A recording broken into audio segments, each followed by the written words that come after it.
Portugal precisa de mão de obra estrangeira para funcionar. Sem estrangeiro, Portugal não funciona, essa é a verdade. O país ele precisa de mão de obra e precisa de mão de obra em várias camadas, tá? Ele precisa de mão de obra qualificada, ele precisa de mão de obra não qualificada, ele precisa de pessoas que contribuam para a segurança social, ele precisa de pessoas que venham empreender em território português. Então isso, a gente passou por várias fases, vamos dizer assim. Então a gente teve uma época que o Golden Visa e o ARI, que era a autorização de residência, que vinha por intermédio do Golden Visa, era a bola da vez para vários tipos de pessoas, né, de classe econômica mais elevada. Era muito comum que chineses, americanos comprassem diversos imóveis em Portugal e com o valor, às vezes, da compra daquele imóvel, ele colocava aquilo ali para alugar, um alojamento local Airbnb, e o valor de um quarto pagava o financiamento. Então o cara compra 10, 20 imóveis e coloca tudo ali a um preço muito mais caro. Em 2 anos recuperava ali o valor da entrada e depois era só lucro. Só lucro. Na verdade, desde o primeiro mês talvez já valeria a pena, né? Porque o valor do segundo, terceiro, quarto, se fosse um T3, já estava pagando tudo que foi feito ali em 2 anos, pagava tudo, depois é só lucro. Só que isso trouxe uma certa bolha imobiliária, no sentido de que o arrendamento ficou muito caro. Então não só é a questão do volume de pessoas imigrando, mas principalmente a quem estavam comprando os imóveis. Ao invés, por exemplo, do governo criar políticas que as pessoas, os próprios nacionais, construíssem suas moradas ou tivessem linha de crédito para ter 1 ou 2 moradas no máximo, não, abriu as portas de uma forma que o investidor pudesse chegar arregaçando e comprando vários imóveis. Inclusive, na Espanha, hoje, a gente tem limitação de compra de imóveis justamente para evitar isso. Isso não acontece só em Portugal, é um fenômeno que acontece em vários lugares do mundo. E aí isso trouxe uma certa vantagem para as pessoas que investiam pelo Golden Visa, porque o ARI é uma autorização de residência que, diferente das demais, permitia que a pessoa ficasse só 7 dias em território português. Mesmo que ela ficasse fora todo o período, isso dentro de um ano, né, de ano em ano, ela podia ficar o ano todo fora, só ficar 7 dias, e ela não perdia a autorização de residência. Essa foi uma fase. Aí o governo viu que isso não era muito vantajoso,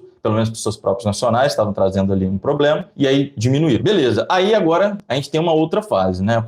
Qual foi essa outra fase? Então, no final de 2022, eu vi de Procure Trabalho. O Visto Procure Trabalho, ele abriu as portas para que as pessoas pudessem solicitar, então, uma autorização de residência lá na frente, se conseguisse um contrato de trabalho subordinado, ajudaria a aquecer um pouco mais o mercado, no sentido de ter mais moedas girando, mais pessoas comprando passagem, até é governamental, lembre-se disso. Você fomenta o turismo indireto. A pessoa, ela está entrando em Portugal não é para passear, é para morar. Muitos acabam entrando e saindo, muitos acabam contribuindo para a segurança social e não se legalizando, né? Então, eu acredito que hoje a gente vive essa fase. Venham se legalizar, mas não legaliza ninguém. Para legalizar só tribunal, que o imigrante acaba sofrendo muito porque ele quer mudar de vida, ele tem um sonho de mudar de país. É um país, né, que a imigração é muito mais barata do que o Canadá, do que os Estados Unidos, que tem uma ascendência cultural muito similar, pelo menos a comunidade CPLP, principalmente aos brasileiros, que querem contribuir, querem viver bem no país, querem dar o sangue e crescer no país. Diferente do que muitos dizem, as pesquisas mostram que, na verdade, índices de criminalidade maiores não tem nada a ver com o imigrante, né? Na verdade, esse índice ele cresce cada vez mais em relação aos próprios nacionais. Com todas essas estratégias governamentais, acontecem alguns fenômenos na sociedade que podem ali implicar o nacional um pouco mais patriota,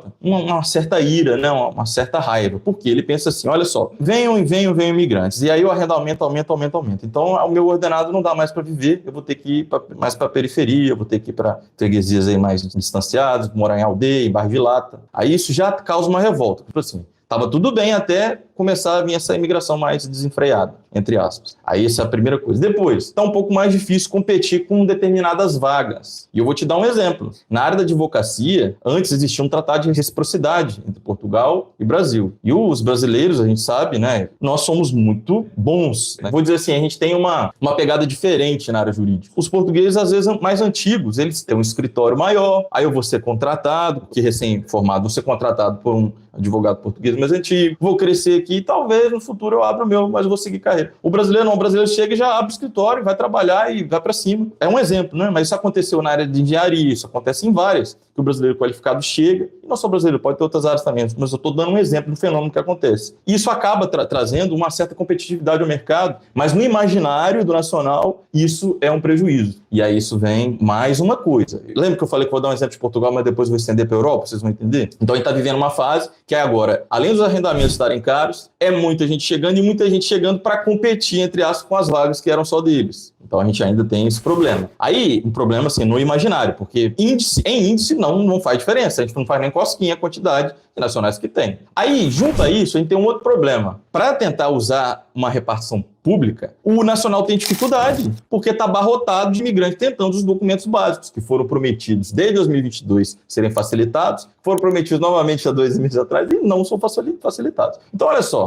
para o Nacional, isso acaba trazendo uma certa raiva. O que é um discurso que nasceu, tem ficado mais forte, proeminente de direita, mas não necessariamente no sentido negativo, porque todo nacional tem que defender a sua própria pátria. Não é uma circunstância de escolha, entende? O país é obrigado a ter cada vez mais imigrantes, ele precisa disso. A gente poderia dar exemplos de vários países que têm produtos, um commodity importante a nível global. O que Portugal tem? Você entende? Esse é o problema. Você tem, a cultura é muito rica, é muito bela, né? Eu amo o país, mas essa questão de importação e exportação fica um pouco defasada. Então, o maior giro é o turismo.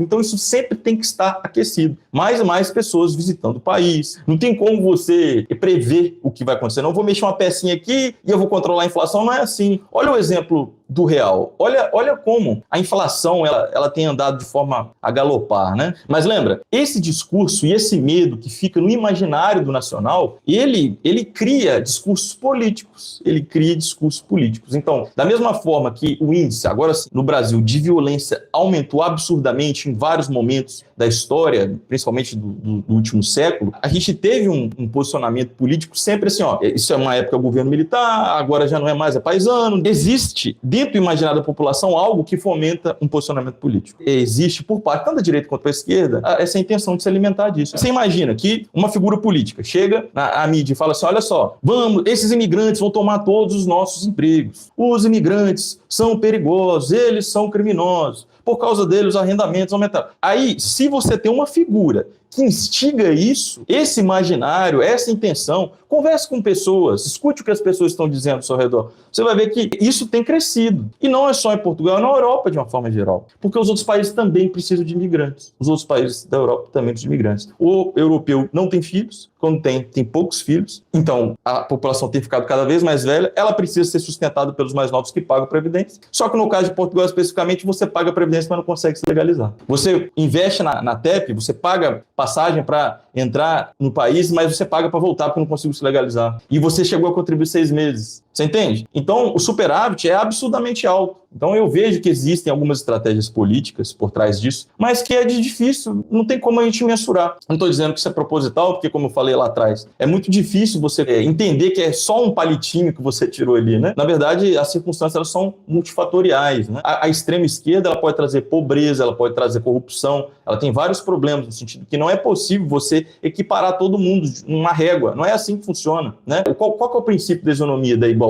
É os iguais com os iguais e os desiguais à medida das suas desigualdades. Aquele que nasceu em uma situação muito desprivilegiada, é claro que ele precisa de ajuda, é claro que ele precisa de apoio, mas por outro lado, aquele que é mais abastado, você vai dar o mesmo benefício que você deu para o pobre para esse que não precisa? Não. Então os desiguais à medida das suas desigualdades. Então é muito difícil, porque eu queria dizer é que às vezes o político também ele está prometendo 10 anos, está prometendo isso, está prometendo aquilo, para ganhar votos do seu público. Mas na prática a gente não sabe o que vai acontecer, né? As formas de a gente ter ali uma ideia do que pode acontecer entrando no chat do parlamento e olhando quais são as propostas legais, quais são os partidos, né, que fizeram ali aquelas propostas e quantos nós temos que coadunam com essa ideia, né, dos diversos partidos dentro do parlamento. Essa seria a melhor forma de ter essa dosimetria, porque as palavras ficam ao vento. O que importa são os atos. Há muita falta de conhecimento, acreditar em um discurso político, quer seja do polo A ou do polo B. A gente tem que ver na prática o que está sendo aplicado, quais são as legislações que estão sendo votadas, quais são as iniciativas práticas da administração pública no que se refere aos direitos e garantias que estão sendo ali violados ou resguardados. Eu acredito sim que esse discurso de extrema-direita ele vai se alastrar cada vez mais na Europa por medo da população europeia perder a sua cultura, e eu não digo que eles estão errados, eles têm que defender mesmo a sua pátria. Agora, eles precisam também de imigrantes, então isso tem que encontrar um meio termo, senão vai ficar muito difícil. Você imagina,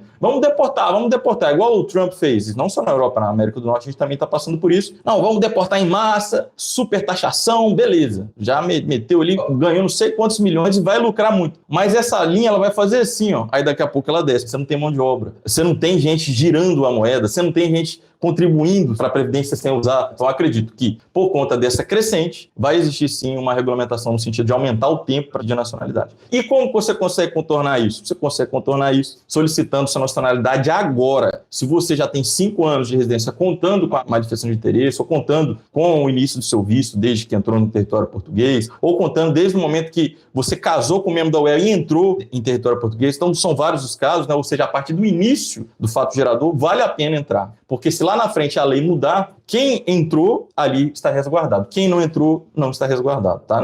Resguardado também no sentido de, às vezes, ter que ajuizar alguma coisa no tribunal. Eu escrevi um artigo sobre isso, está lá no Insta, tem no meu site também, adeverrania.com. Beleza? Então, dito isso aí, desculpa se eu acabei ofendendo alguém, mas, como eu disse, não é o meu posicionamento político. Eu acho que eu nunca vou falar qual é o meu posicionamento para não ter confusão. Não é o meu objetivo aqui, como jurista, é trazer, né, ponderar sobre isso aí.